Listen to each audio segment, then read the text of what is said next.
So as a way of introduction, I'd just like to brief quickly on inclusion and security risk management, and the long way I think it has come over the last years from what I would call a cookie cutter approach in the past, where basically the workforce, its diversity were not necessarily considered in security risk management, where we had a one size fits all, where all personnel were treated equally in terms of threats and risk in various operations. And it is evident that it is not the case, hence the session today, and discussing the differences on threats and risk to all humanitarian personnel based on who they are, where they work, who they work with. And this is why I think we're here today to look at the theory, the practice, the challenges, and how each of us, all of us, can push this forward, making sure that security risk management considers inclusion and a person-centered approach as not a wish, but a need in how we're looking at security risk management. So that's it. I will pass the floor to Susan. Oh, sorry, the housekeeping. Yes, so it will be, thank you, Susan. It will be a 90-minute session. It will be recorded so that you can go back to the main points later on. For online participants, please stay muted unless you have a question. Turn your camera on when you are asking the question, if possible. If you have any issue, then you can reach out in the chat. And if you have any questions for the panelists, please add them to the chat. I will be monitoring the small window, the chat window, and making sure that your questions are being passed on to the panelists as they appear. So thank you very much. And I think now with the housekeeping done, we can go on with the panel. So Susan, to you. Thank you very much, Eric. Yes, before I start sharing some of the experiences from the Lutheran World Federation, just to introduce myself, my name is Suzanne Muis. I'm the Global Security Manager for the Lutheran World Federation since 2015. And I've been around 22 years in the sector. I've also been in the field, several field locations in Sudan and in Mali. So yes, I'm going to share with you some experiences from the headquarter perspective. So I'm talking about experiences in how the Lutheran World Federation here in Geneva has looked at inclusion and how, from the headquarter perspective, we've trying over the years to put things in practice. And I want to share with you some of the things we've done, and also some of the lessons learned and some of the challenges. So first, maybe before you talked about people-centered approach, well, in principle, that's part of in our values and in the way we work in programs too. I just want to show you one of the slides you can see over here, where you see the people are in the center of everything we do. We talked about diversity of the workforce, but we also talk about diversity in general with the people of concern. And therefore, we look at the rights and the specific organizational value we have, which is actually inclusion and diversity of one of them. So we provide support to people irrespective of race, religion, ethnicity, age, gender, sexual orientation, or political conviction without discrimination or favoritism. And we, of course, subscribe to the humanitarian principles of humanity, neutrality, impartiality, and independence. But also accountability, compassion, and commitment are part of the values that we as the organization have since 1946. So here you can see this also. So this demonstrates really where we focus on people also in different situations, refugees, internally displaced people in host communities, or specific people at risk. Here you can see some information regarding our workforce. We talked about diversity in our workforce, and you can see here that we have around 8,420 staff. It's actually a bit more now this year, but we're reaching 3.3 million people a year. And if you look at the division between the amount of staff, we mostly work with refugee staff themselves, incentive workers, people from the communities. We only have not even 1% of our staff is international staff. And our headquarters is quite lean. So it means for inclusion that we are really decentralized in the way we operate. We're really close to where the heart of the work happens. And of course, during the COVID pandemic, the whole stay and deliver approach was quite simple because there's so much, most of the work was done within the areas of operation. So taking that in the back of our mind, of course, we also we work in 24 countries, and we are working with different groups, which also may face different risks, of course, in different societies. And therefore, all the security rules that we have set up from the policy that we have are non-discriminatory.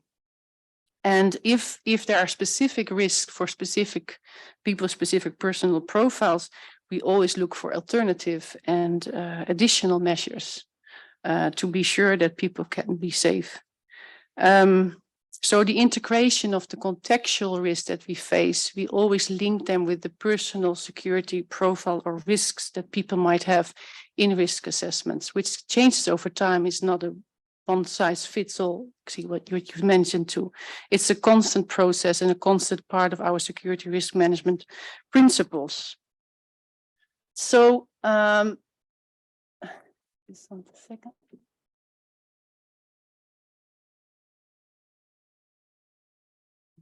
Yes. So, how then to put a theory into practice? So what have we done? Or have we tried? We are still doing actually.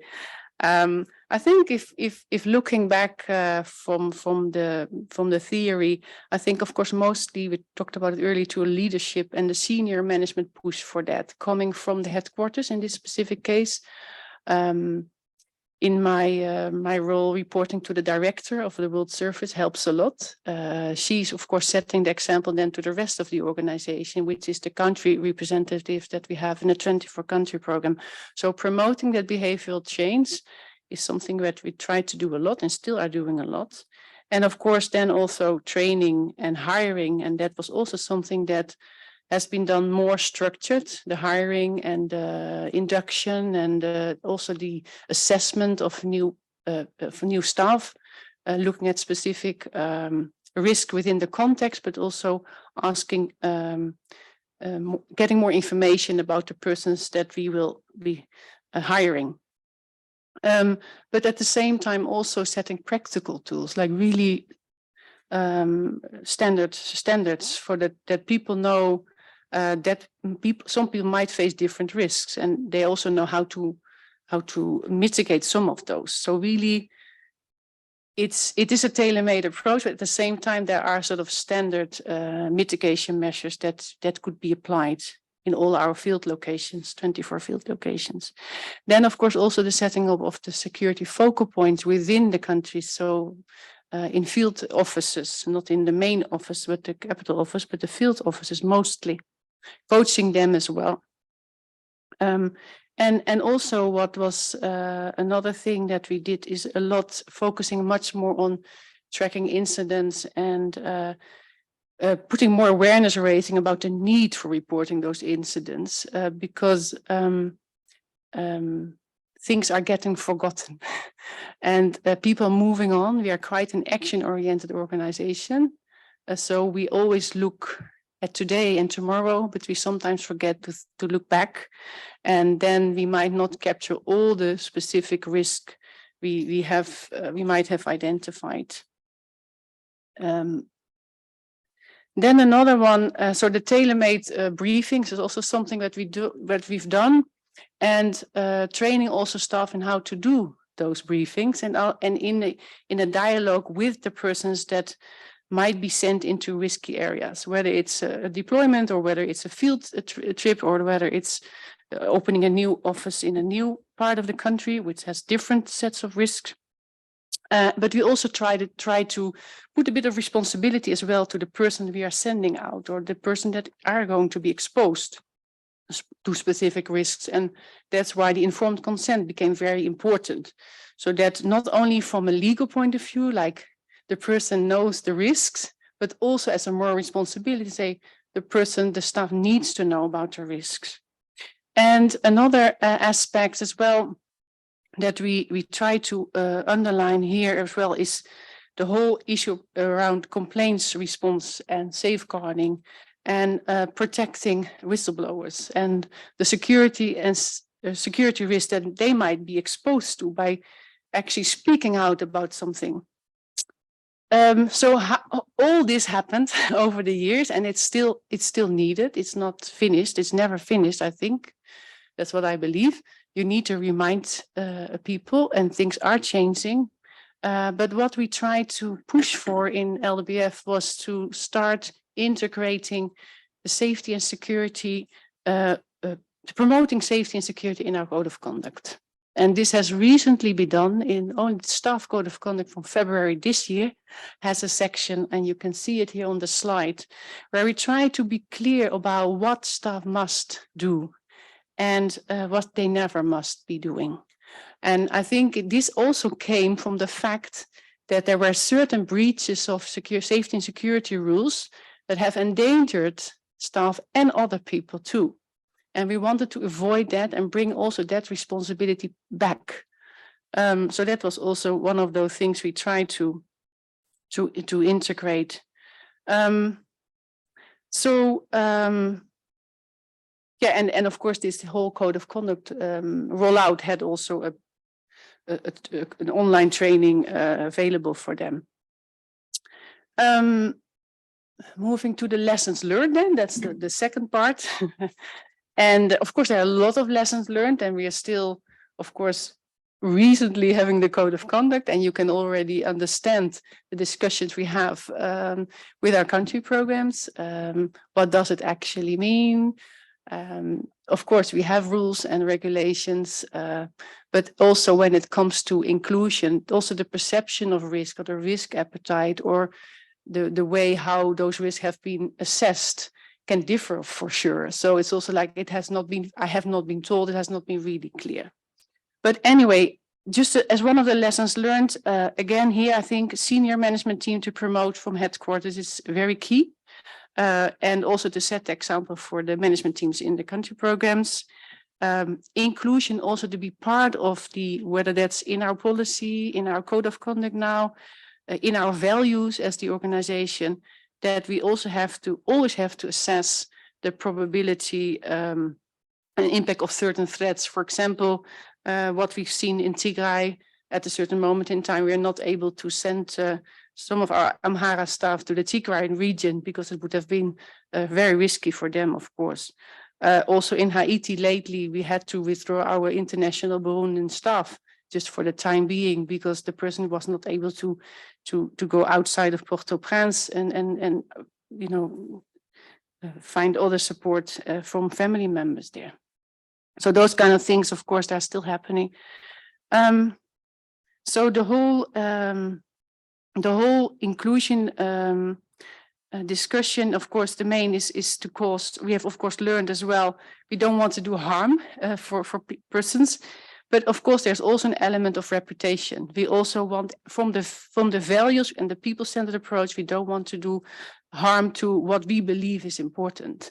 So that's another, and we take the duty of care very seriously because we want to protect staff and visitors, because otherwise we cannot do the work, which is the core of our existence, as I showed you in the first slide. Other lessons learned as well is that building the capacity of the security focal points to guide them in inclusive risk assessments and identify different risks takes time and needs a lot of repetition. That's of course also quite common. And again, I think I'm a strong believer in behavior takes time, and behavior needs as much attention, because the challenge we face is the increased compliance by our partners in the duty of care, legally also. But in the end, it's about the behavior of staff, which can make a big difference, even if you know the risks about people's personal risks. You still need to promote that the person will be protected. So I think that's a bit. There are more lessons learned to be shared, but I just want to stop here, and thank you very much. So thank you, Susan. I think as we go on with the various panelist members, we'll be able to draw on those lessons learned at various levels. But thank you for the approach, the HQ approach, and your efforts on inclusion in security risk management and inclusion in general. And now I'll pass to Jean-Philippe from the ICRC on his experience. Merci, Eric. Thank you, Eric. This translation. So my name is Jean-Philippe. I've been working at the ICRC for quite some time now, and more specifically in security and crisis management support for the last 7 years. Currently, I'm the deputy head of unit. We are sitting in the Department of Operations, and it just happens that inclusive security, risk management, and person-centered approach turn out to be a topic of, I would say, dear interest for us the last few years. This is actually our third time joining GISF and HNPW on that specific topic. So I will try not to repeat myself. Here in that slide, actually one of the links that can be used, because the hyperlinks to the pictures takes to the very first session we supported on the topic, and I think last year's session was also is also available still online. So here is for me, the idea was first to respond positively to Lisa's invitation to be part of this panel, but also to see how to talk about what's the place of the individual based on the various developments the organization has made to make, I would say, duty of care and all related duty of care related, I would say, a need for information for people in order to do their own self-assessments in a way. So for me, I'm going to go venture into that because it's actually something we haven't really talked much about the last couple of years. But just as a reminder, so the ICRC works operates in environments that we know where trust and access take time to build. This is not new. Misperception can go a long way into disrupting humanitarian activities. And here, for instance, neutrality, which is one of the ICRC's fundamental operating principles, is key. It provides safeguarding against taking sides in hostilities or controversies of various natures, be it political, be it racial, religious, or ideological. So one of the concrete implications of this principle in terms of how we operate is that the ICRC does not expose its national staff to certain types of activities that are sensitive in nature. And that is the case, for instance, with confidential dialogue that the ICRC has with parties to the conflict in order to uphold the application of international humanitarian law. But this obviously has implications on the type of duty of care the ICRC has as an employer, because there is no such thing as zero risk, right? And from a contracting perspective, any individual aspiring to do this great work must understand that. And that's part of informed consent. So it doesn't mean that the absence of zero risk absolves the humanitarian organizations from its duties. And here, just as any employer, the ICRC has a duty of care to take all reasonable measures to protect its staff from foreseeable risks. And so here, it's not so easy and it's not as straightforward. We start seeing that everybody has, I would say, duties, obligations from the employer side and from the employee side. So we started kind of deep diving into the person-centered approach at the end of 2020. Again, I think prompted by some of the workshops that GISF had done that year. And this was for us a good way to do a bit of a health check on methodologies that we had introduced as well in terms of security risk management. We wanted something more collective in the approach that would ensure, I would say, a wider diversity and inclusion in terms of perspectives, skills, types of contracts. Whoever sits in a specific context may have something to say about the security environment. And so the idea was really pushing for this, and we had been doing this for a few years now. And looking into that, we realized again that we were facing something that had not been researched enough, which was how did the individuals feel into the process? And so clearly, as mentioned, all staff do not experience risks equally. Their personal security is impacted by the interplay between their personal profile, so who they are, the context, which is where they are, and their role, what are they asked to do. And clarity on all these aspects are therefore needed. And here everyone has a role to play. We keep saying security is the responsibility of everybody, but from the employer's capacity to inform, especially on the context, on the role, to the employee's capacity to self-assess and behave accordingly, according to code of conduct, but also according to the security rules that are in place in that specific assignment. I have something I wanted to show you quite.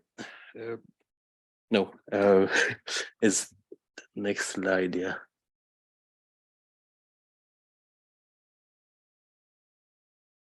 Right. So last year we kind of played on the right hand of that slide, which were basically the broad recommendations that came out of a internal research we did 2 years ago, where we were looking at really not only from a security perspective, it's not only my unit, but I also need to work with colleagues that are working in the human resource department, with the D&I, outfit that we also have at headquarters, and other aspects related to, from basically from recruitment to onboarding to briefing, debriefing, and everything that goes around it.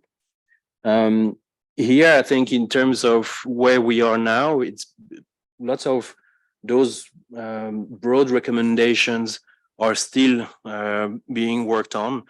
We are now about to start a new briefing, debriefing system where all the information that people need to have before actually saying yes and going ahead with their planification is going to be staged in a new process, especially for the briefing. But something that we were missing was also a more systematic debriefing system where we could learn from the how effectively the person-centered approach is implemented at field level, because not everybody has the same experience. So that's, I will stop here. We will probably have, I think in the Q&A, a bit more input there. And if needed, I can come back on some of the recommendations I mentioned and talked about at length last year. Thank you. All right. So again, thank you, Jean-Philippe. A good example of the not only the risk assessment, which was tackled in it, but the entire person-centered approach. And so two views, which are not dissimilar in a way, looking at inclusion and security risk management. And then I will pass the microphone, rather, or open the floor for the third panelist, Mark Wallace. Thank you. Could we get Jean-Philippe's slide back on? If I could borrow your slide. I met Jean-Philippe last year at this conference and immediately identified a fellow traveler, right? Somebody that we're on a similar voyage. So I think that slide is going to be useful for me. My name is Mark Wallace. I'm the Humanitarian Access, Safety and Security Team Lead for the Bureau of Humanitarian Assistance with USAID. So fair warning to everyone here, I am a part of a donor organization. And I'm going to be talking about some things that are fairly specific to USAID. And I'm going to rely on the idea that this is a safe space here and that what's said in Geneva stays in Geneva. And perhaps those of you that are virtually out there listening to this, you're virtually in Geneva. So I'm holding you to the same standard. My background was 20 years of police service investigating predominantly sexual violence. And that was predominantly sexual violence against women and children. I worked for one terrible year as a security contractor in Afghanistan, then realized I was becoming an old man who needed to find a way into heaven. So I worked for US Peace Corps as a security advisor, and I've spent the last 6 years doing humanitarian security at USAID. So I think I have a certain diversity of experience there inside of a not very diverse person. But the reason I'm saying that is context. To me, context is everything, right? Or maybe I should start with, let's look at that, the graphic on the right, the person-centered approach, right? If we're going to talk about inclusion, the first thing I would suggest is that we include the whole person, right? Because most of us who are technicians in safety and security, if we come especially from the hard skills world, the police, the military, or high threat environments, we think in terms of physical safety, right? Physical security. And I think we prioritize that.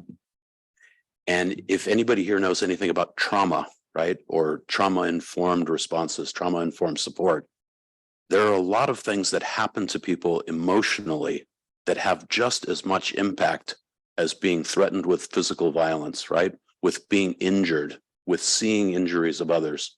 The experts that I know say trauma is trauma is trauma. It's all the same. It's cumulative, right? And it has a different impact on every individual person. So we can't treat safety and security response or safety and security planning as just a hard skills safety and security issue. We have to look at the whole person, I think, and recognize if we shift over to context, that context, as Jean-Philippe said and as Susan said, is specific to every person, right? So we look at every individual and realize that what our contingency planning looks like, what our response planning looks like, and potentially what our long-term support in duty of care looks like is somewhat or must be tailored somewhat to that context for every person. And I'll tell you that my organization is struggling with this. So I have two responsibilities. One, I manage a modest grant portfolio that's about analyzing safety and security information for NGOs, for humanitarians, and for promoting safety and security best practices, professionalism. But I also have direct responsibility for the safety and security of about 1,000 people in my bureau. And at any one time, there are 40 or 50 of them that are deployed in fairly high threat places. And sometimes I deploy with them. So I think have despite the fact that I'm part of a donor organization, I know what it's like to support people in jeopardy in the field. It's a very real responsibility for me. And so that's what I was going to talk about in terms of examples. It'll be a fairly low-key example. USAID responded within the first week of the Russian invasion of Ukraine. We didn't get into Ukraine itself. We ended up in Poland on the border because logistically this made sense for us. And my experience in Syria, in Afghanistan, in South Sudan, in northeastern Nigeria, when I land in southeastern Poland, I'm pretty comfortable, right? Poland, I think I would deploy to Geneva or Munich and it would feel very similar, right? And most of our team felt that way. This was a very low threat, very low impact humanitarian response, except for the people on our team who are persons of color, right? Or have gender identity or orientation that are different than the majority group. Their experience in southeastern Poland was very, very different. And I think our organization struggled to recognize it at first. And then we also struggled to recognize the impact that that had on people individually. And I'll give you the best example, okay? A woman of color in my team, I was already gone. I set up the safety and security system. There wasn't a safety and security coordinator focal point there at the time. Had a mentally ill person off the street come in and rub her skin to try to rub the color off of her skin, right? And then he put his fingers in her hair. And the hotel, this was a hotel and conference space. Hotel staff didn't know what to do. They didn't do anything. And the team, yes, it's so bad you either want to laugh or cry, right? And when she described the experience, the organization looked at, again, hard skills, safety, and security. Was this person ultimately a threat to her physical safety? And when she answered the question no, she couldn't finish, say no, but the impact was significant. The impact was very large. And the organization wasn't ready to provide that level of support, right? How do we treat that whole person? Because a US government official assessed the threat as low, and from a strictly anticipation of violence, yeah, the threat was probably low. But we didn't count on a couple of things. In my experience, and I'm sure in some of your experiences, if you take a group, a homogenous group with no outliers, right? Everybody's, let's say, the same gender. Everybody is the same level of training. You can put them in a very high threat environment, take police or military, and they tend to do fairly well for an extended period. But if you have anybody that's vulnerable in that team, anybody who's not taken care of, what the affinity group does or does not do for those outliers, for those people that are not part of the dominant group, is potentially very damaging. What I mean is their needs or their perceptions are not validated. They're invalidated because they hear their peers say, this place is great. This place is fine. There's no problems. Yeah, for me, right? But not for somebody who's outside the group. And so we actually have an outsized impact on those potentially traumatic events based on how we react, right? As an affinity group, as an organization. And what I heard in the aftermath of this incident specifically was, well, safety and security is a personal responsibility. So she needs to know how to deal with that because she is aware of her own identity. She knows her own capabilities. And I would argue, yes, safety and security is a personal responsibility, but there's an organizational responsibility under duty of care to identify the gaps, right? And to look at an incident and say, something basic like, do you need support? And what does that support look like to you, right? That's actually a fairly simple set of questions. It's potentially not an awkward conversation to have. For my organization, it was really difficult to have that conversation. We've spent years talking about sexual violence, and somehow we are comfortable talking about that, but we're not ready necessarily. And this is, I would say, a reflection of US society, right? We're not necessarily ready to speak about race. We're not ready to speak about orientation or gender identity because we haven't had enough practice at it. And what I found in southeastern Poland was it was as if all of the progress we made in the last decade, 2 decades in safety and security sort of slipped away a little bit because we were confronted with a slightly different problem set, right? And we couldn't recognize that context that we see, right? That perfect Venn diagram there of the role of the organization, the personal profile, the context. We moved those around a little bit and we thought it was a different situation than it was. Does this make sense? So we started a conversation with all of the people that believed they had vulnerabilities here, people that were interested in deploying to southeastern Poland, people that had come back. We did what Jean-Philippe did, is we systematized a debriefing process because we thought that was really important. to capture what this experience is like. I think the one thing of value that I could add to people is I think I know how to talk about these issues with a 26-year-old woman of color, but am I the best person to have that conversation with her? I'm willing to have it. But what I also recognized we had was a wealth of experience on our team, right? We had every other person who identified potentially as a marginalized group. I approached people and said, would you be willing to talk to the next people who deploy? So this is informed consent, right? I'm not necessarily the best informant for what this experience feels like because I'm 59 years old. And in Poland, at worst, I look like a German, right? I don't look like a foreigner. So I started to facilitate conversations between two persons who might have similar views of the world and might have useful, concrete examples of how they coped with this. And the way I framed that was I said, it is not your responsibility to fix this issue. It's not your responsibility to solve this problem. But would you like to speak to somebody who can speak much more personally about what this experience feels like? And I approached people on the team and said, are you willing to be a resource? I'm not going to make you're not being burdened with security issues, but if there's something you feel strongly about, would you like to share it? The model seemed to work fairly well, and it repaired a little bit of damage, I think, that our organization had in terms of credibility and demonstrating that you care, right? I think there's a difference. Duty of care is a legal term. Demonstrating that you care is slightly different. And I'll stop after this. I would say one of the big mistakes that we make about duty of care and demonstrating care is we love vision statements and boilerplate language that says things like the safety and security of our employees is our top priority. The support of our employees is our top priority. Well, we wouldn't send them to dangerous places if that were really true, right? But our top priority is getting the humanitarian mission accomplished. So don't rely on the language, right? It's something in social work and in domestic violence, intimate partner violence, sexual violence. It's called safety planning.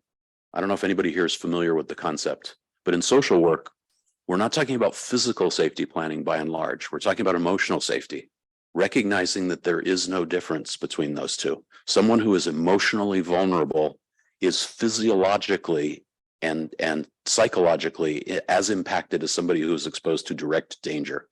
There's 40 years of hard science on this. The impact can be the same. So we start with safety planning of it's those two questions. Do you need support? And what does that support look like to you? So if we're worried about an offender coming in off the street, what would you like us to do? Can we talk to the hotel staff about keeping street people, homeless people, mentally ill people out of the hotel? Can we talk about who we would put as the gatekeeper for our conference space so that we don't have unauthorized people coming into this space? What is it that you would like to get from your group, your affinity group, from your organization? What does that support look like? It's not that difficult a conversation, I think. And it's potentially a very rich conversation when you stop looking at the diversity of your team as a liability and you look at the diversity of your team as an asset, because the solution is somewhere. If we get all into a room like this, there's a solution at the table. There's somebody who can actually tell you, if that happened to me, this is what I would want. I would want to hear you say. I would appreciate it if you would not say these other things, like it wasn't that bad, or at least he didn't hurt you. Don't say the things that we sometimes say. So you've got a very simple solution that revolves a lot around conversations.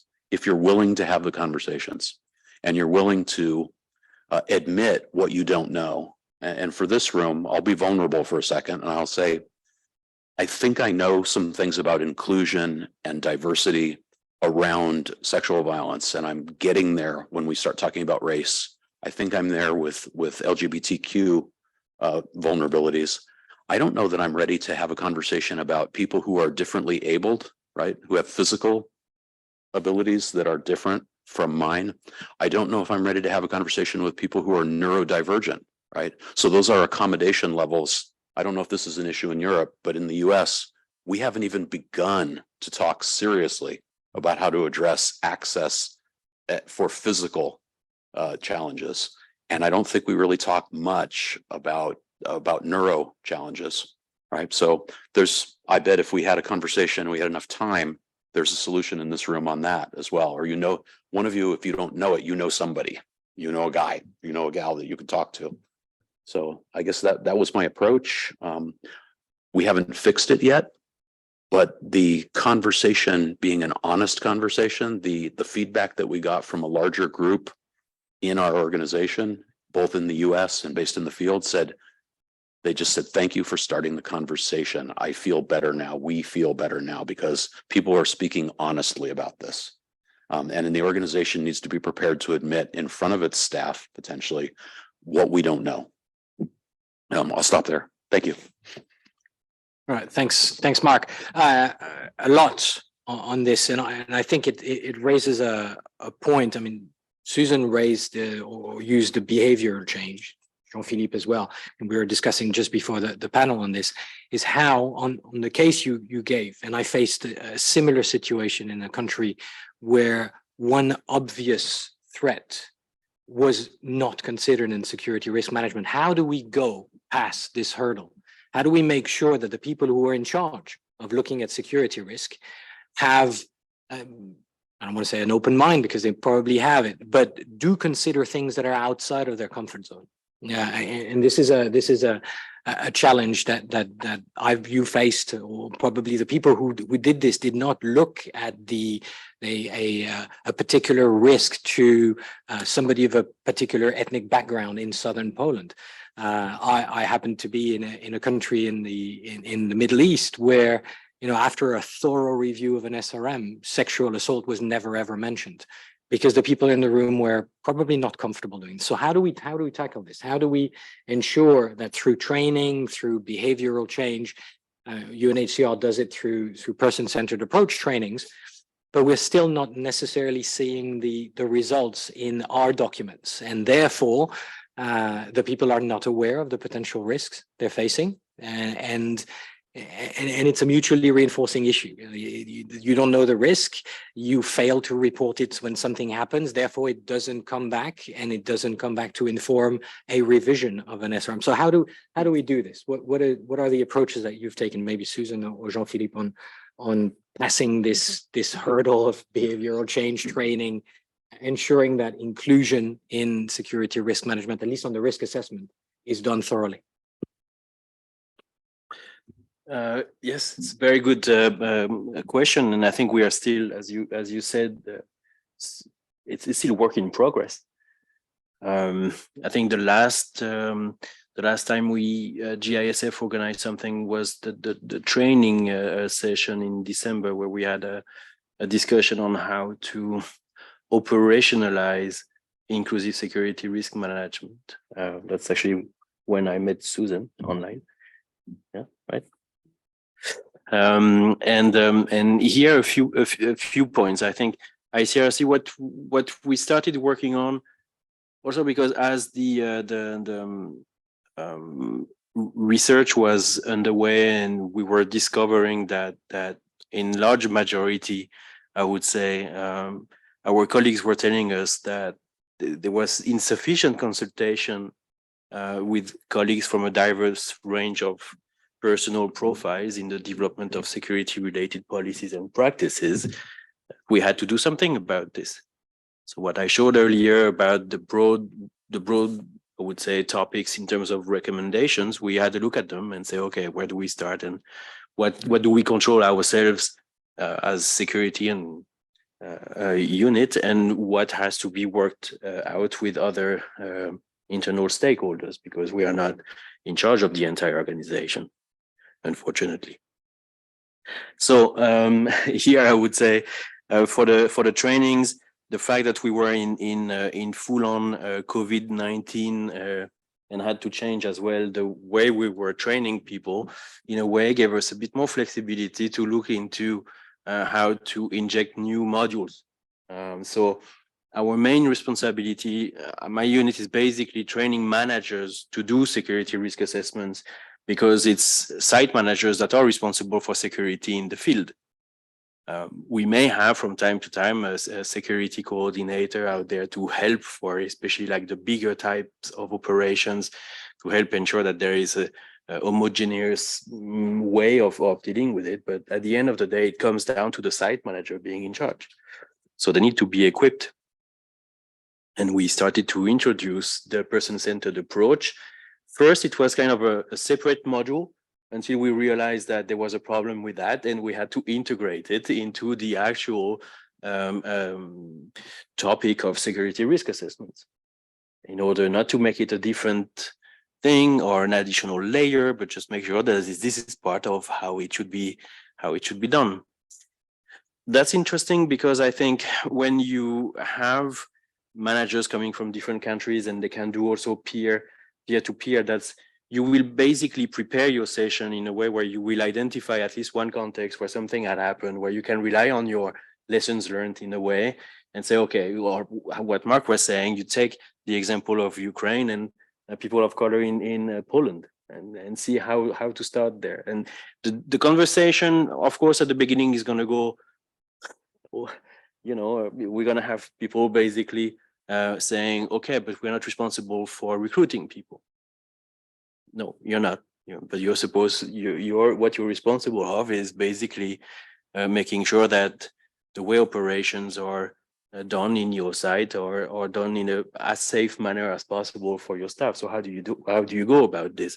It's always about changing a bit the answer. The response doesn't come from the trainers necessarily, as you know, when you've been doing some trainings, is that you need to rely on who is in the group and experiences that they have faced, and sometimes work with them some solutions, some alternative ways of actually pulling that information so that they are able to have a clearer view on the different aspects when it comes to profile specific risks. And this works. And this is going to affect, I would say, 20, 25 people. You repeat it and it's going to take some time, but at the end of the day, what we are looking at is also incremental changes through generational changes. And that's also a reality. That's one aspect, I would say, of how we've been tackling it from a training perspective. But we've also tried to look at other ways to make the topic pop up in other types of documents that we actually don't control. And I was talking earlier about the debriefing system. What is important for us is to look at what type of information do we consider to be necessary and be done systematically. So if you look at your country briefing, whoever is in charge of this, like sometimes people, certain organizations have different departments will be basically responsible for drawing kind of what will be the content in terms of information related to a country.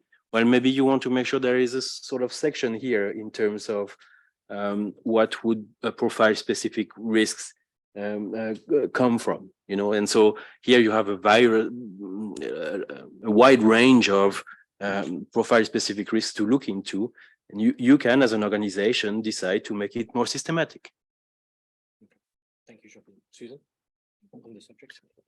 Yes, on the personal, I agree with you, JP, what you said.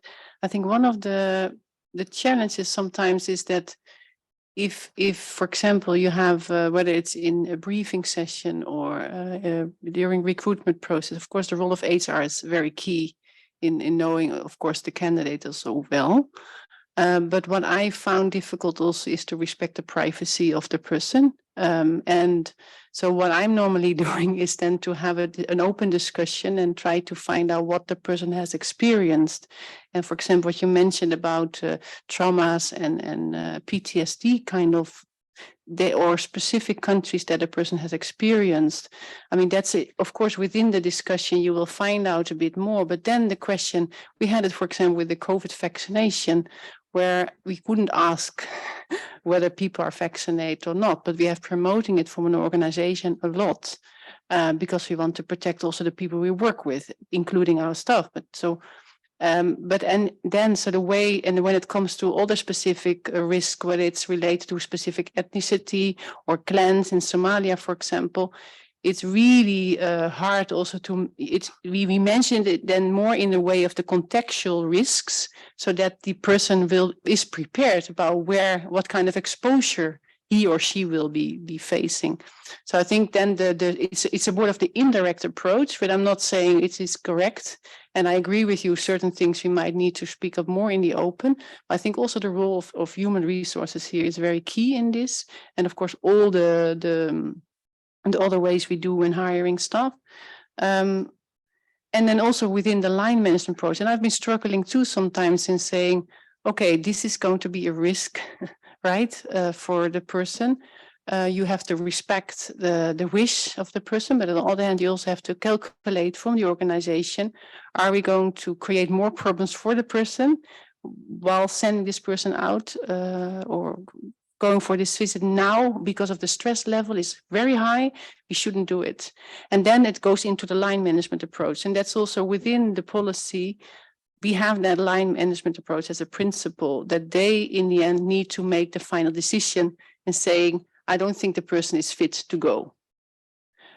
Even though the information shared is a personal information, you have to also respect the privacy of the person. I think that's the way how to go around it. I'm not saying that's the solution, but that's the practice in our situation. But then again, and this diverse profile study is really good. It's good to start a debate, as you said, about sexual harassment and sexual violence. What we've done in several country programs is a gender security training sessions. We go and discuss about, does it happen in the workplace, for example? Does it happen in the field? And then you see a big difference between what some of our male colleagues are saying and the female colleagues are saying. So it's also something about culture. So that we have come from far in getting that open, but I think there's much more to be done. All right, so I think I'd like to thank the four panelists for their intervention. Thank you very much. And I think we can open the floor now for questions, either in the room or online. So I would ask, as we said at the beginning, please write your question in the chat. I will be monitoring the window and raising the question, and then we panelists will go. So we have a question in the room. Sure. Please go ahead. Hi, James Davis, Women for Women International. And I wanted to pose a question to Susan, because something I saw in her presentation kind of sparked the thought, but happy to hear from Mark and JP as well. One of the things about inclusivity, and what we were just talking about a moment ago was more personal, but I'm talking cultural inclusivity in organizations. A lot of things about inclusivity are related to where the center of gravity in an organization is. And the center of gravity tends to be in headquarters. In Susan's slide, she was saying that security risk management has to be a tailor-made approach, because in every context, there are all sorts of variations that are going to impact your security risk management. But a lot of the other things we do, like code of conducts, are not tailor-made. Code of conduct is established typically in a northern context, or if we want to put it in those terms, in a colonial way, where the Europeans or the North Americans establish what is right and what is wrong. I have yet to come across an organization that had its code of conduct drafted in the Middle East or East Africa and then presented to the global organization and adopted as is. And so inclusivity has to be cultural as well.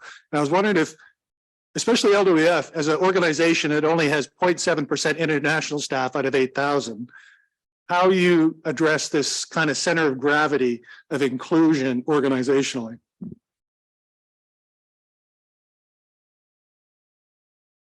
Yes, good question. So I was indeed the way we are structured. Of course, we are a global federation. So even the headquarters is a mixture of people from all over the world, from Latin America, from Africa. I'm the only Dutch, for example. There are no other Dutch in the organization. I think the code of conduct, therefore, is also being approved by our council. So there's a council. There are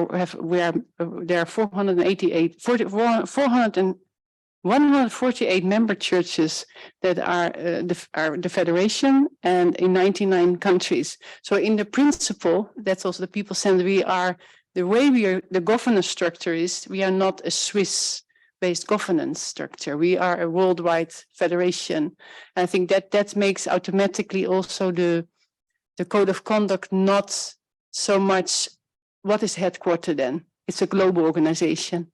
So it's supposed to be here in Switzerland, but it could be everywhere. And I think that's where also inclusion comes within the whole setup of this, and all the governance structures we have to approve this process has been a very long process. So that already in itself helps, of course, to roll it out. I'm not saying it's going to be easy. And then the 1% of our international staff are mostly staff from within the regions. So, for example, we have a lot of people from the DRC working in the Central African Republic and in Chad, for example. So they're all from the same regions. I think that helps a lot to bring in all the sort of the global perspective within this within the rolling out of this code of conduct.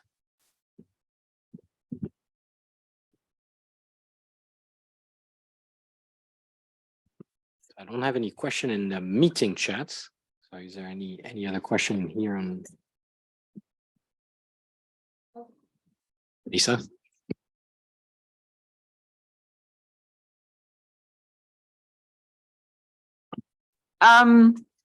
About Mark, you were talking about looking for somebody of a similar experience to share their experiences.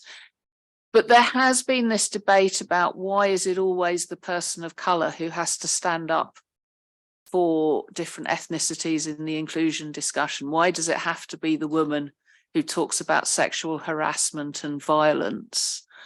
And I'm just curious about where do we go with that conversation, really, about recognizing the importance of shared experience, but not putting the responsibility on those and not going, well, I'm white, I'm sorry, I can't talk about color. It's too embarrassing for me to talk about it.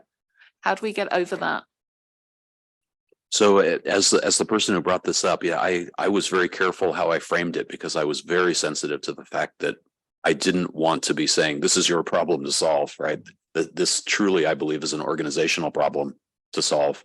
But you run that risk, right? So what I offered that was as an alternative, if you would like to explore this more. I started with my briefing and used the rule that I was taught starting in 1987 as an investigator is don't characterize behavior or actions, describe them.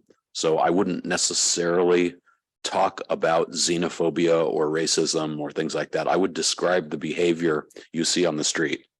Right. So this is what we saw. And we did see this directed at LGBTQ. We saw this directed at gender specific or racial specific. And then say, do you have any concerns about that? If the conversation went in depth, would you like to speak to somebody else about this? There's somebody who might have a better informed perspective than I do. So I never want to be that I can't talk about this because I just don't have the right perspective, but I was always clear that there was more information out there.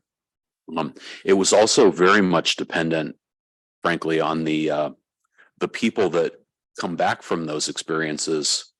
Do they want to share their experiences, right? So that approach to me has to be very careful as well, is you're potentially speaking to somebody who's had a very negative experience and wasn't supported well. And you don't necessarily want to burden them with having to relive that with another person. And again, that idea of you're now responsible for preparing other people. So yeah, I think it was how I framed it. But I was listening very, very carefully for feedback that would suggest that was the narrative was, okay, they're just putting it back on us. Lauren and I and my shop have a pretty good relationship because we're participating in almost every DEIA activity in our organization. And I would recommend that for anybody in security. I don't know how we can do security without DEIA. I don't know how if we can't talk about that, how can we talk about anything else in security, right? And how do we expect anyone to report if it's not safe to raise your hand and talk about issues around race or gender or orientation, how are we going to necessarily talk about intimate, private details that somebody might have to disclose if they've suffered a violent crime? To me, we start at DEIA. So we had already, I think, a relationship where we had a guaranteed feedback loop that if we were messing it up, we were going to hear about it. And so I would say that's what we all need to do, right? Is have these conversations and these established relationships way before you start addressing the specific context in a specific country. You should already have a level of trust. You should already have a track record of taking negative feedback, taking criticism, and taking responsibility for it. I didn't say that earlier, but I apologized to the people in southeastern Poland who had negative experiences and negative support. I don't feel like I personally set them up for failure. I don't feel like I played a significant part in doing that, but I took responsibility for it because I'm safety and security. And I said, I'm sorry. That was the first thing. I am sorry this happened. I wish that we had a better set of instructions, a better information set for you before you went out on this trip. And the feedback that we got was that actually the prior relationship and apologizing. And I'm not apologizing for my organization. There were senior leaders in my organization that were not as apologetic or conciliatory, had to do a little bit of making up ground for them, right? Because a lot of our senior leadership are all, and are the certain entities, whether they're HR or whether they're general counsel, they're designed to protect the agency, right? They're designed to protect the organization, not to protect the individual. So anything that we do that's expressly for the protection of the individual, I find is generally well received, and it's refreshing for people as they say, we haven't seen this before. So I don't know if that answered the question or not. I mean, to speak to something that is part of my work as well, I think in order to empower people to be able to raise various threats that may not happen to your type of individual, I think it's where data plays a role as well. I mean, if you can get all of the data throughout time, all right, highlighting a particular threat that doesn't apply to me, but that would apply to a colleague because of a particular characteristic, well, then it makes me a little bit more comfortable discussing something that I would not necessarily be comfortable. And I think it's important. When I was raising the issue or pointing the example of a country in the Middle East where sexual assault was never mentioned by male security advisors, the first question that came on the table was, but how often does it happen? And if you have the data, it makes the conversation a little bit easier to have. It's still a very uncomfortable discussion you may have, but this data may allow you to say, no, it is happening. And I may not be comfortable discussing it, but at least now I've got something to say that it is happening. And therefore, as a security professional, I need to consider it for face value. It is happening, it's there. I need to include it in my security management and find mitigation measures. There I can rely on maybe a technical assistance outside. But I think it's critical. And within the UN, this is a work we're trying to do on both the SRM, but also on our information incident reporting system, where we're making sure that we're collecting the data. That, of course, there is, it's victim-centered, it's consent, but we are getting this data, aggregating it, and being able to go back to operation and say, this was not featured in your risk management, but it should, because it is happening, whether you like it or not, whether you were able or not comfortable highlighting it or assessing it, you need to now take it into consideration. And I'm convinced that before your case in South Poland, had you looked at data, and there's no blame, but had you looked at data, you would have seen that, unfortunately, in some parts of the world, and I happened to work in Kosovo at one point, where the civilian police officers that worked in Kosovo under a UN mandate were often the subject of harassment, racism by the local population. It's there. We have the data. It needs time and effort to get that data in order to make that uncomfortable discussion maybe a little bit more data centered and easier to have. I would just offer that that also speaks directly to informed consent, right? When you provide that data, you're essentially, that's one of those building blocks of informed consent. Absolutely.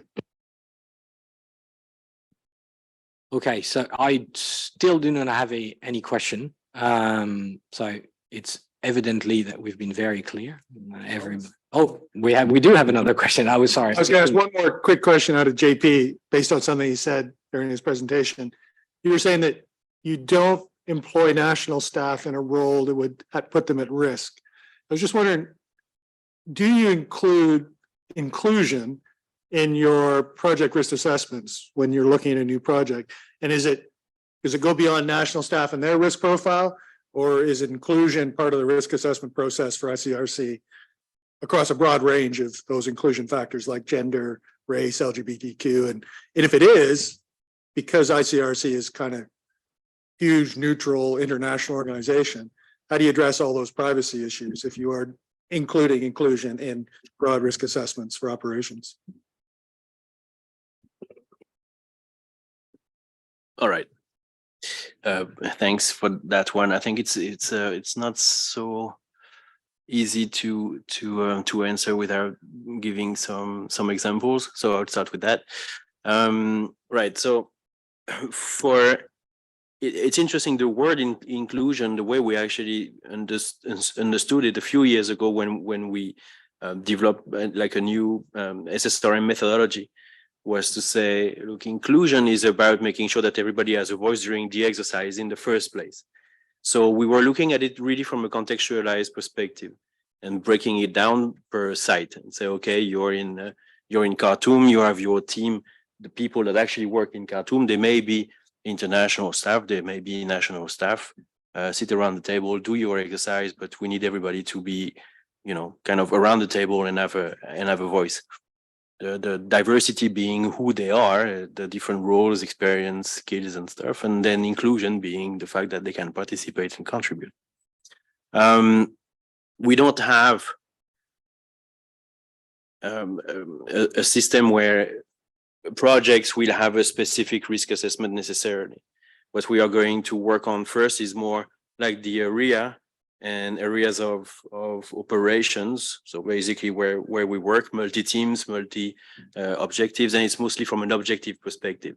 So this is what we need to do, what are the risks we are going to face. And then it's when we actually look into the sources of risk that we are going to fine-tune the person-centered approach. Because the connection here is interesting, no? Is that profile-specific risks can turn to be actually at a macro perspective sources of risk, and so you need to know that so that you can adjust and fine-tune your mitigation measures. And this is how most of the conversation takes place. Now, there are things for years and years, almost from the beginning, I would say, certain type of activities by default are only done by international staff. And that's going to be, for instance, when you have to meet with the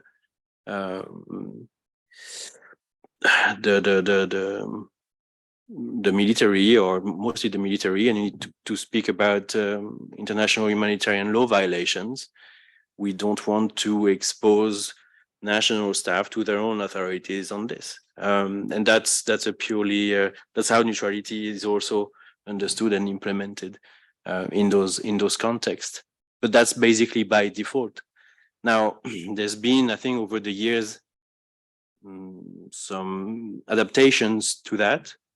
For instance, if I look at detention work, in certain places of detention, we may have national staff that work in places of detention, but on very, I would say, non-threatening in a way capacities, either to help on water and habitat type of activities, or even health related when we talk about primary health care, for instance. But anything else that will be more onto harder types of topic will by default include an international staff to actually do that work. But does that answer your question? A little bit. A little bit. It's more, okay, well, let's say, for example, then you had an international staff with an LGBTQ profile Sure. in your risk assessment under the broad heading of inclusion. Would you include them in your risk assessment based on their risk profile? Okay, so it wouldn't start that way. I think it would start from that's an interesting one, because nobody comes with a label, and so I mean I could. It's difficult to give like example without pointing to specific But what I want to say here is that I think where we have to be careful is when an organization is also seen as promoting some values that are foreign to the country of operation, and that's actually where the real trick is. That's where the real tension is between your staff in country that suddenly are going to look at you or the organization in a way that is, okay, what are you trying to do here? Because this is actually putting me also in danger with regard to my own network, with regard to maybe my own community. So you need to have this conversation at one point, but hopefully before incidents rather than after.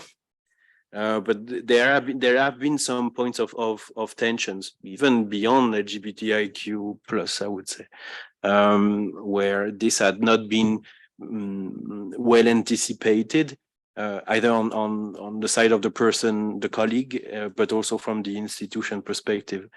And this always ends up in being an incident that needs to be managed. Yes. I don't have the real. It's tricky. I don't have a solution to that, because most of the time I think we are exposed to this when it's almost too late. But I think the other way as well is, I mean, if you're looking at security risk management in a general with a broad stroke, you could have particular events, threats that are highlighted without being very specific about whether you do have a staff or not that fits these characteristics. And you could have a second one, which is, as Jean-Philippe said, people don't come with label, but then people may raise the point. Now, I am of that particular, I have this particular characteristic, right? Am I of a particular risk? And that's where we would call it a personal security risk assessment. It would be a different system. There is the general security risk management for a particular area of operation. But then if people come forward and then would say, I've read something about either a cultural, a context specific, a legislation, right, that I believe would put me at risk. What should we do about it? And then you could do a personal security risk assessment that would be for that particular individual. Now that the characteristic came out on the person, and then come up with measures. It can go to particular security measures in the environment, or it can go as high as saying it is not the right deployment, is not the right fit in that particular area, because you're making that person get to an unacceptable level of risk. And that's the two ways to look at it. So again, I don't know if I've answered the question. That's very post factum. I think what we've been trying to work on, and that's very recent, and that's also based on all these exchanges that we're having, but also seeing at how the organization is evolving, the type of incidents and the type of situations we were faced with. It all justifies what we're trying to do from a systemic perspective, which is to have as much information as possible before, so that, as Mark was also saying, and that's also, if you guys remember the video that Catherine Prumridge led last year, that we contributed to, with the deployment aspect, where the security manager at the end asks the right questions, which are you aware of this? You received those documents, and basically, what else do you need? Like, how can I help you with more information? So that's more the prior, I would say, pre-deployment aspects that I think all organizations need to have a closer look at, because that's not that easy. Again, we don't want to label people. We don't want to, and that's not about collecting data as well on people for that, but making sure that you have the right profile based on the right skills for that specific project. Just a quick follow-up, then there's sort of a dynamic tension. So in our organization currently, Right. we're reviewing our DEI process. We want to get more diverse staffing. But there seems to be a bit of a dynamic tension between the imperative by HR to hire a broader, open sort of recruitment process of anyone of any color, any LGBTQ status, gender identity, whatever, and then security risk management, which is almost profiling, depending on the nature of your organization, how you work, what is the ideal profile for the way we work. And so you have that dynamic tension between the incentive to go down the DEI path, but the profile of who your primary market is and the type of operations you do. And then reconciling those two. So you recruit these people and then tell them, well, sorry, you're not the right profile to send to that particular country context because of A, B, and C. I would also offer directly to your point that what we see in the US government, given that, and I know this doesn't apply to everybody, but we're prohibited by law from making decisions about who gets job assignments based on the color of their skin, based on their orientation, based on their religion, right? We don't have a choice because what we're doing is discriminating. But the piece I think that speaks to everybody here potentially is that we don't see a lot of great reporting on discrimination issues or vulnerability issues overseas, because most of our staff recognize the way to advance in the organization is to get field deployments and to go to dangerous places, right? So we don't see disclosures of some threats or risks or vulnerabilities because they are afraid of being excluded, right? And not sent on a mission because their profile is a higher risk. And while I haven't heard a conversation in my organization, I've never heard, we can't send this person. I've never heard it happen. But the perception of our employees, our staff, is that they're afraid that that conversation's happening and they don't see it, they don't hear it. So they don't talk about some of these concerns, right? And I think that speaks directly to transparency and trust. So I'll stop there. I think bottom line is this is not new. I mean, I think those conversations happen even. I mean, even I joined the humanitarian work. I remember hearing colleagues about this and explaining how they were behaving. And at the end of the day, it all comes down to behavior. What is expected behavior based on the values of your organization? And if any individual sees that as, okay, you know, I'm representing my organization here, and these are this is the role and responsibilities that I have, and I need to behave a certain way. And it's not about pushing a personal agenda about who am I as an individual, because I think that this is more important than the organization's mandate I work for. And I think that's actually a real personal tension that maybe some people also feel subjected to. I don't know if it's also a generational change. That's also something that we need to take into account. Lots of things as well pushed lots of information that did not exist before that are now here present in the ether of the internet. People not really paying attention to what is on the net when it comes to their own individuality. I mean, today, you know, we basically we need, when we go to the field, we need to make sure that our social medias on network or whatever we put out there is not really pointing fingers into maybe subjects that or themes that would not be well received in the location where we are going to work.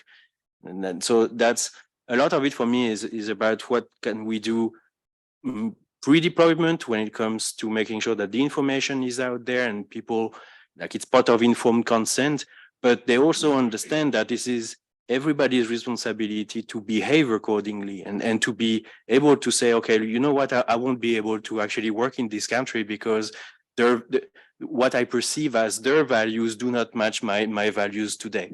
And okay, fair enough. But it's best to have a process that allows that conversation before rather than having to deal with the consequences after. Sorry, Christine is a HR expert. So be very keen. And I noticed you've got some questions in chat as well. Okay. Do you think how you perceive discrimination and safety. I mean, do you see them as equals? Like, you know, do you see as one as more important than the other? I have an answer for it. I just wondered what you, because I'm sensing that we're fearful of discriminating when safety comes first. In HR, we would never recruit anyone that had a risk profile to a role and be very, very comfortable with that legally. So, you know, I just want to, we would never send, I mean, I'm going to be really, I just want to be benign about this because we can talk about someone's medical health much more easily, but I wouldn't send someone who wasn't fit to work with a heart risk to a remote environment, just wouldn't do it. So, because the risk is too high to their health. So I'm using that as a parallel to some of the conversations you're having, some of the characteristics that we talk about. Yeah, I just want to throw that in. Let's not be fearful about someone's safety. It comes first. Okay, that's all I want to say. That's really interesting because I was just wanted to mention this. Like if somebody has a heart failure, we are also not going to send someone where their hospitals are not at a certain standard. So I think it's the same with other risks, and it depends on how high they are. If the mitigation measures are acceptable for the person and the organization to be sent out, yes or no. And I think they're the same here with certain profiles. You can then, for example, if we talk about specific risks, we had situations for example, in South Sudan where there was a lot of sexual assault, and we just decided to protect our female staff for a certain moment in time and not send them out to the field. That's a temporary solution. But hiring people, what I just was mentioning, we are not sending Amhara people to Tigray region at a certain moment in time. So I think it comes really with the persons to understand what the organization does. So that, again, the transparency, but also the trust that this is actually there to protect them.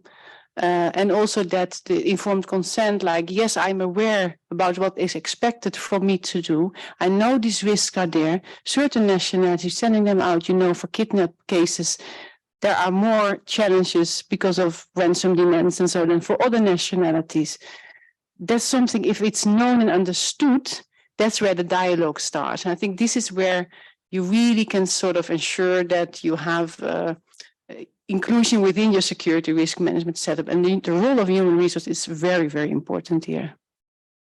And just one from the Steve Dennis case that NRC learned was this informed consent piece.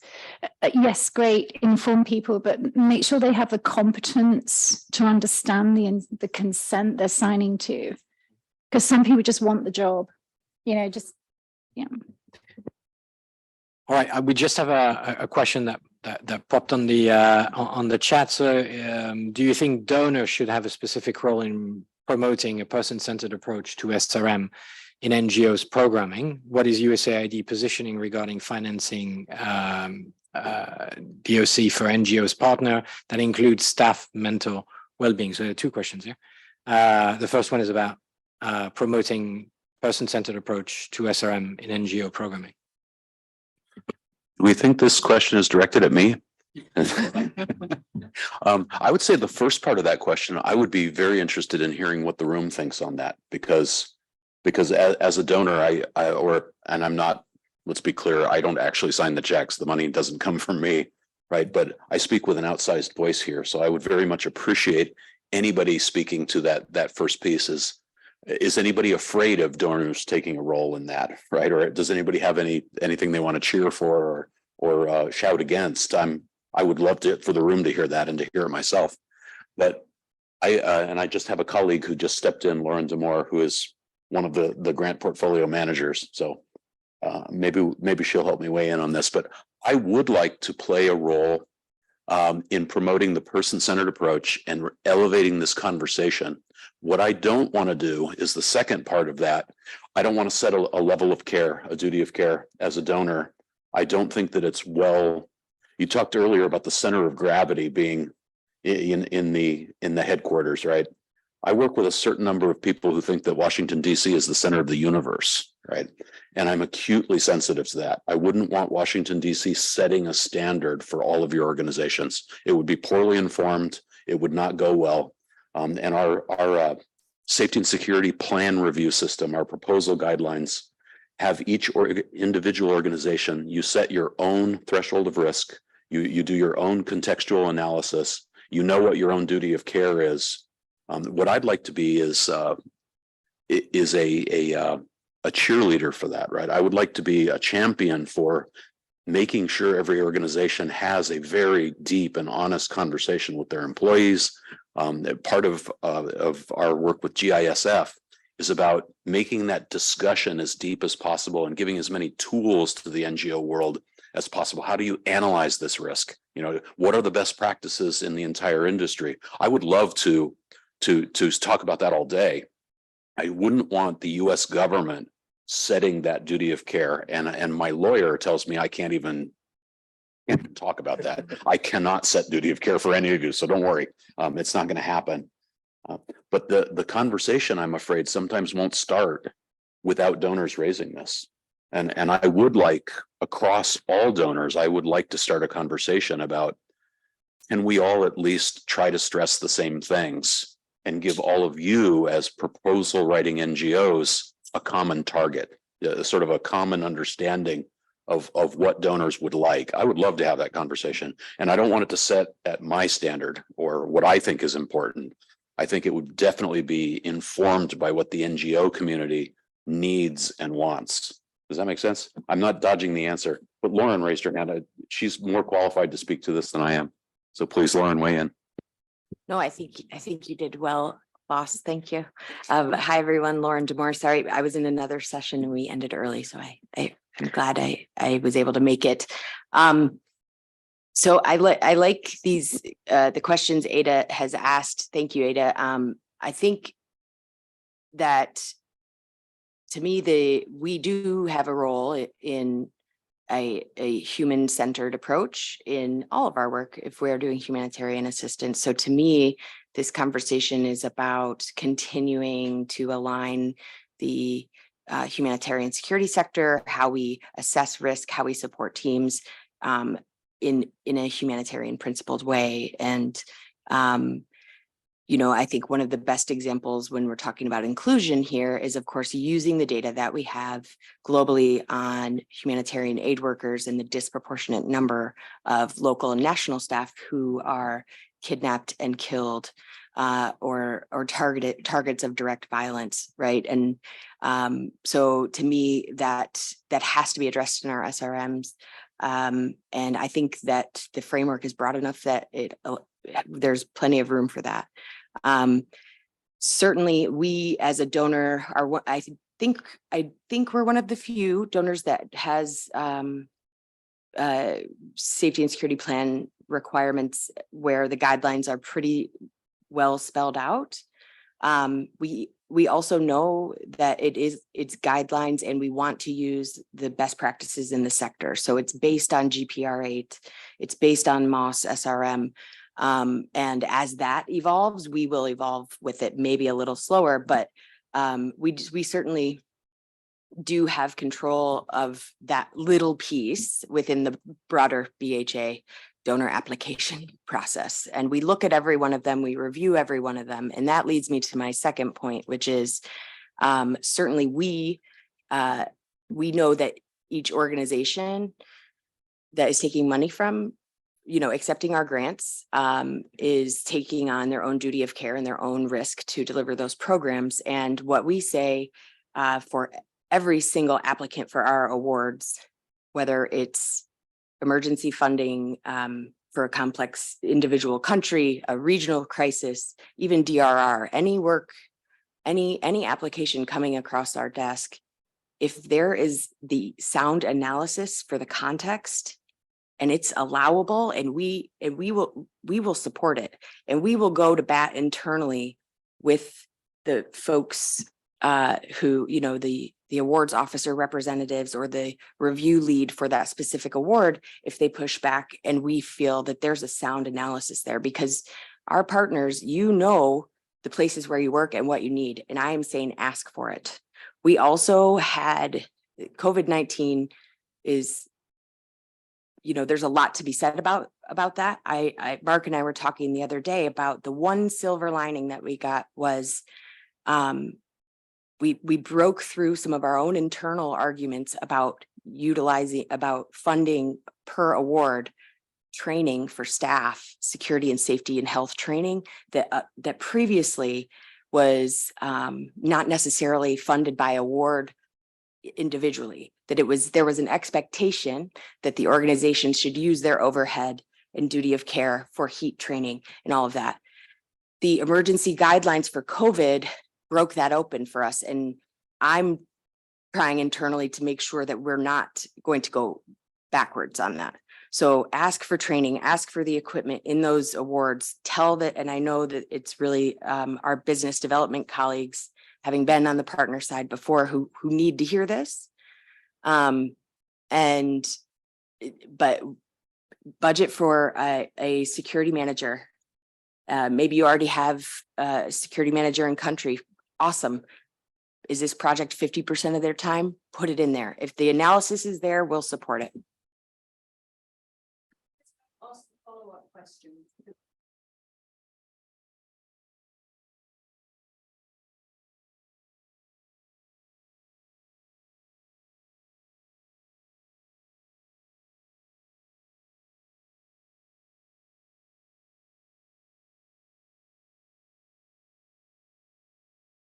Boy, put me on the spot for that Well, one. and Go ahead. we're a little behind. We're in discussions internally with where that falls. It's a huge topic. Yeah, and part of the reason we can't necessarily drive that conversation is because being perceived as hard skills security people or technical security people, we found COVID mitigation strategies were very difficult for us to promote because they said none of you are doctors. So I had to go and find a doctor at the US State Department to advise us, except that I thought I knew what I was talking about. These were fairly simple things like masks and testing and vaccinations, right? We're not talking rocket science here. Or the mental health support piece. We are one of the players. We have a number of people, and we're using some of our experts in protection to advance this conversation because they have a recognized technical expertise in our organization and can help us advance it. But I don't think currently we're addressing it directly. Well, and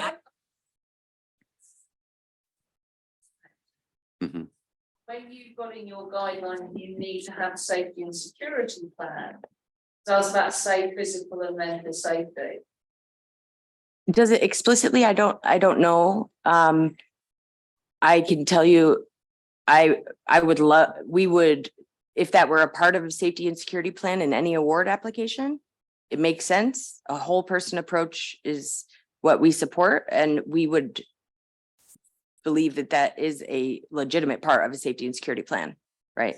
I think looking at the time. And there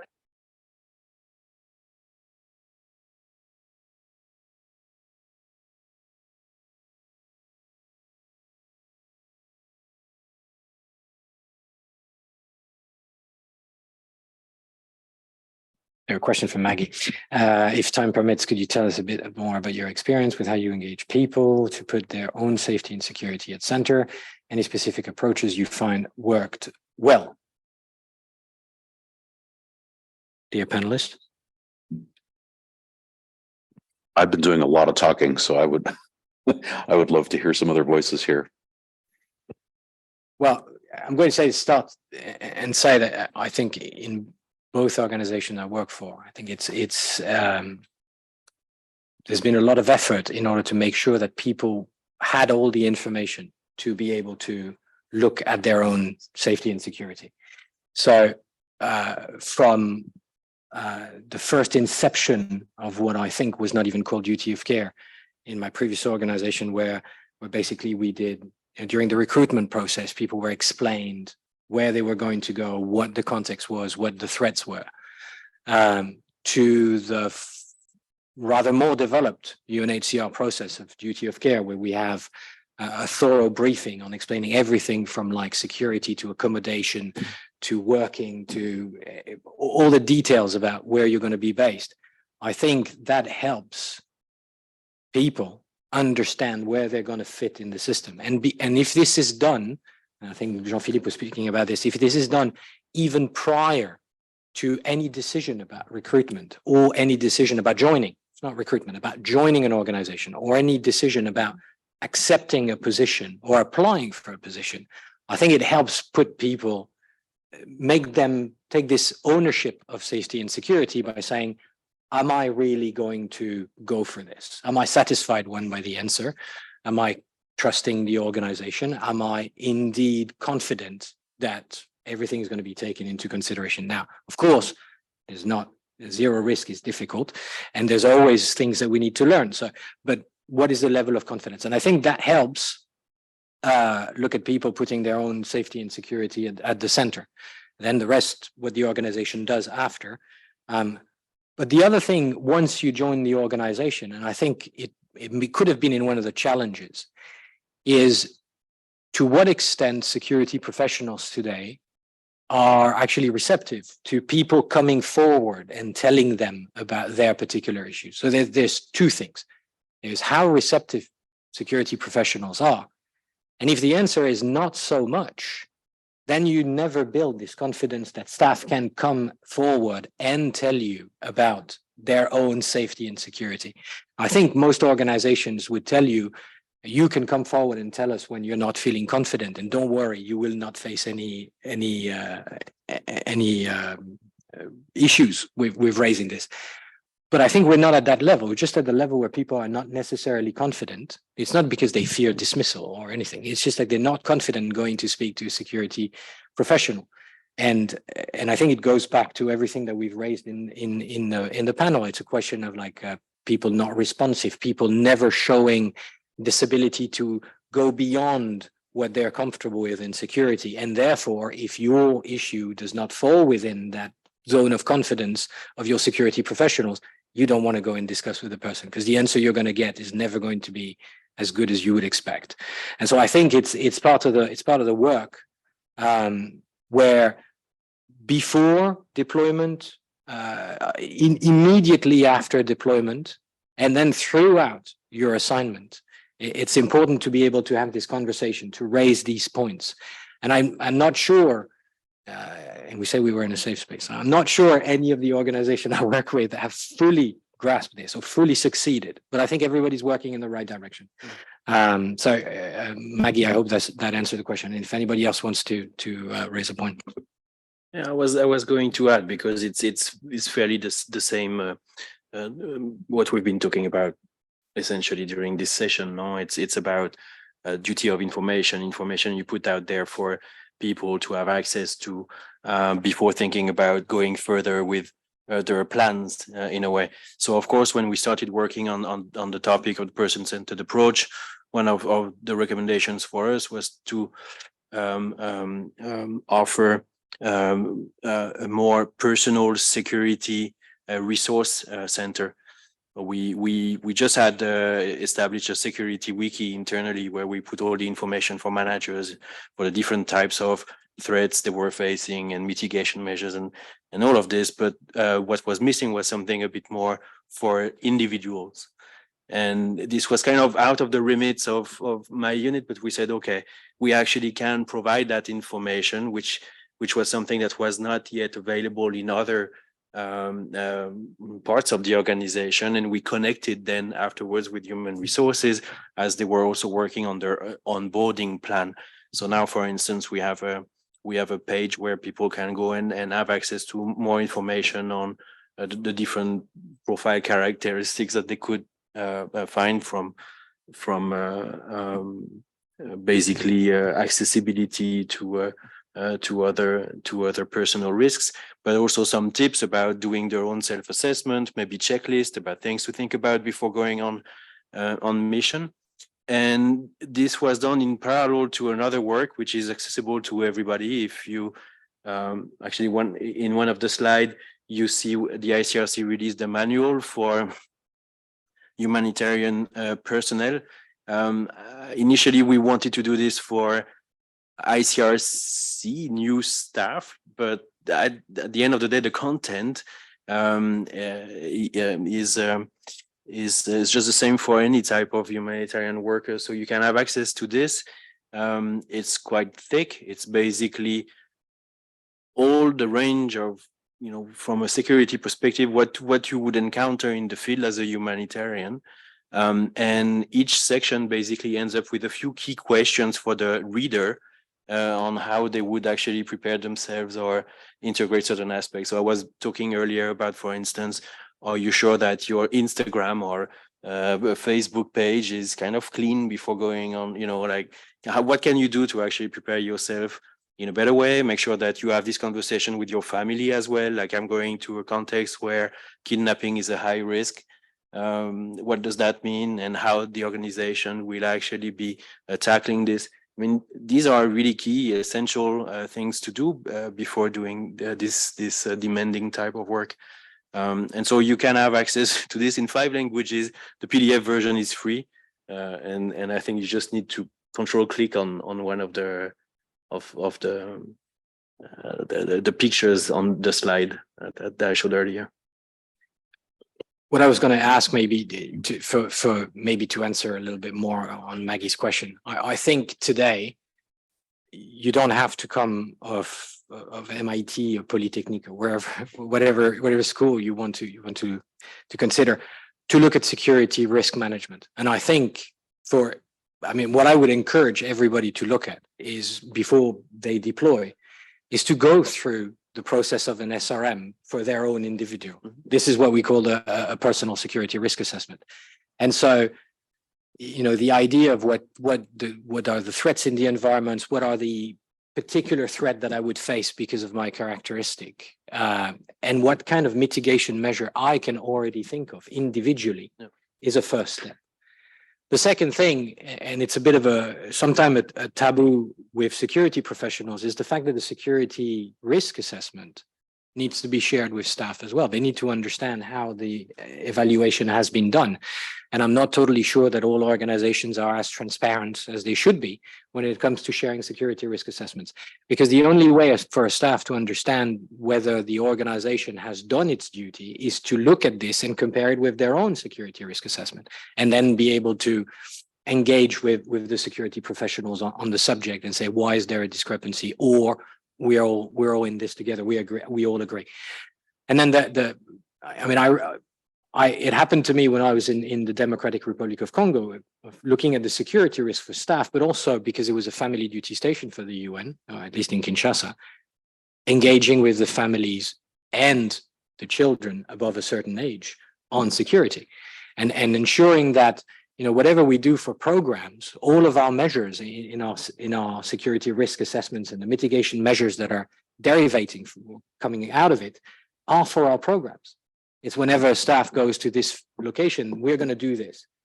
But what do I advise a spouse going to a school with children in an environment which has been determined as a family duty station, but still carries a fair amount of threats and risks to dependents? So it's this constant discussion that I think we need to have, and it's part of the inclusion of another profile. It's not only staff, it's families whenever it's acceptable that families are deployed. It's partners, and this is on another topic. So I have a feeling that it was an inclusion in SRM session, but it opened so many other subjects that we can discuss on. But I think it's a little bit. It's 10 to 4 now. I think we don't have any more question in the chat. I can still see that people are here, so maybe you got a last chance. And ultimately, I'd like to thank the panelists waiting for a potential other question, and thank you all for attending. And I guess we need another session on HR and security, another one on diversity of the workforce, which would be a security realm. If I could offer one last point. Yeah. 30 seconds, I promise. Sure. What all of you are talking about is making safety and security, and this is to answer that last question, or the second to the last question. You're talking about relevant and useful, right? So the first thing for me is each individual employee needs to feel like safety and security plans and regulations are relevant and useful to their situation, right? The other piece I would also say, especially for anybody here who's in leadership, is try not to make safety and security about enforcement and compliance. Because if you transparently share that risk assessment, you're describing to people why they need to do these things, right? So it's a conversation. If it's typically perceived, especially in my former tribe of police and military running security, it becomes all about rules and the consequences of breaking rules. And it's not a good model for, I think, civilians and NGOs. It's really not about rules, right? We want to protect people. And we don't want to protect them from themselves because that's disrespectful and it infantilizes them potentially. But yeah, so I would say in any organization, try to stay away from you do need to audit your programs. You need to know that there's compliance, but when you present to your constituency, the people you're actually trying to protect, keep the enforcement mindset out of it. Yeah. And I would say, I mean, a bit of a summary of all this is the session, the way I looked at it was the inclusion of particular threats into security risk management, diversity of our workforce. How do we cater to all the particular threats?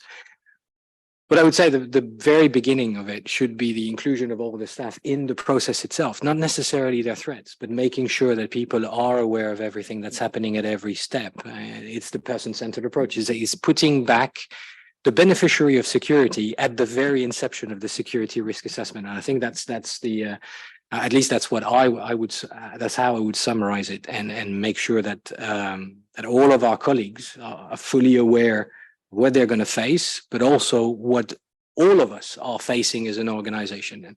And so this transparency, this inclusion, explaining everything, as you said, you can't, I always used to say that you can't justify a measure for people to comply with if you don't explain to them where it came from to start.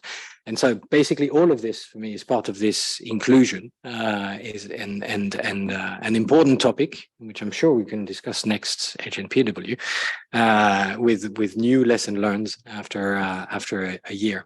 Susan, last word. No, and as basic as it is, in the LWF, it starts with the interviewing of the candidates, providing a security question or case study, or seeing whether the person is bringing it up herself or himself. That's where you already start to say, okay, is the person aware about the specific context the person will go to?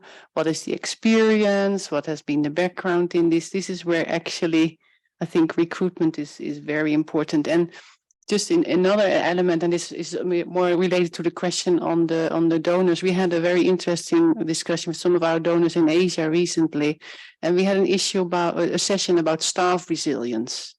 And also the fact of, this was specifically for our staff in the Myanmar context, that are really having a hard time. Of course, we know how the situation is there. And the cumulative stress level also, of course, has impact on the way they are managing security. So I think the relation between that, and I really would hopefully, I'm looking forward to have more understanding of that, because that session we did with some of our donors from Australia, from the US, it was an eye-opener for them to understand what's actually the reality on the ground that they're facing. How does it impact all of the work they are doing? I think, it's related. So I think that was a very important element too, to continue sharing the reality on the ground, as you said, practical things. It's not be imposed. It's just the fact that what's happening now, how would that impact the situation? Thank you. So thank you very much. And the session is now adjourned. Thank you all. Thank you.